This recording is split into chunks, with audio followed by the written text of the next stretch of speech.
We welcome you to the IES Districte Marítim, a public secondary education school whose varied training offer covers the most diverse areas of knowledge.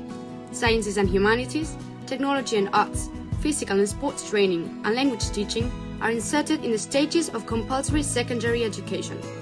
High school diploma, vocational training and multilingual teaching program with the aim of offering quality teaching and comprehensive training to our students.